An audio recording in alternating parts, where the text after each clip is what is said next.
Let's make my subtle shades quilt pattern using a layer cake. Layer cakes are 10-inch squares, and for this pattern you will need 42 10-inch squares, which will yield you a 48-inch by 56-inch quilt. If you use 80 10-inch squares, you will yield a twin-size quilt measuring at 64 inches by 80 inches to give you a few more options. For each 10-inch square layer cake, you will cut one 5-inch by 10-inch rectangle, one 2.5-inch by 10-inch rectangle, and lastly, four 2.5-inch squares. And that's it. You'll just repeat this to every single 10-inch square for the quilt size that you're making. Once everything is cut, you will select four 2.5-inch squares in mixed prints and sew them with a 1/4-inch seam allowance to create a 2.5-inch by 8.5-inch rectangle. Next, because we are building this quilt in a beginner-friendly fashion, we are going to take our Scrappy rectangle and measure it. Once again, it should be a 2.5-inch by 8.5-inch rectangle. If it isn't, don't sweat, because what we will do is take our 2.5-inch by 10-inch rectangle and trim them down to the exact same size. And again, this should be a 2.5-inch by 8.5-inch rectangle.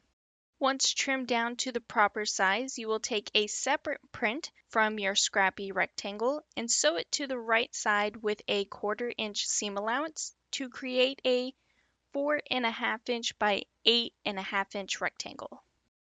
Lastly, since we are creating this block in the beginner-friendly fashion, you will take your piece rectangle and measure it.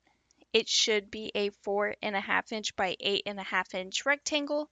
And once again, if it isn't, don't sweat. You will take your 5-inch by 10-inch rectangle and trim it down to the exact same size. Once trimmed to the proper size, you will take the same print as your single print rectangle and sew it to the left side with a 1/4-inch seam allowance to create a 8.5-inch square block. The way we built today's quilt block will help ensure that everything you piece will end up with a perfectly squared block. So go ahead and repeat this until you have made enough for the quilt size you've selected. Once all of your blocks are made, you will lay them out in a 6x7 block layout or in a 8x10 block layout for the twin size quilt.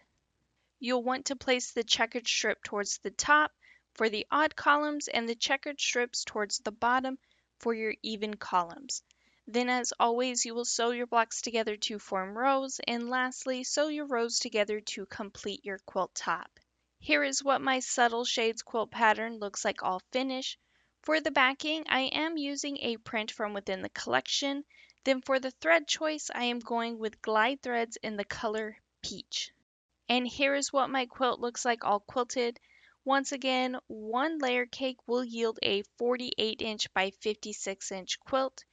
If you use two layer cake bundles and instead make a total of 80 quilt blocks while placing them in the 8x10 block layout, you will yield a large twin size quilt measuring at 64 inches by 80 inches, just to give you a few more options. But if you could please take a moment to hit that like and subscribe button, hit the notification bell so you can be notified for your next amazing quilt project.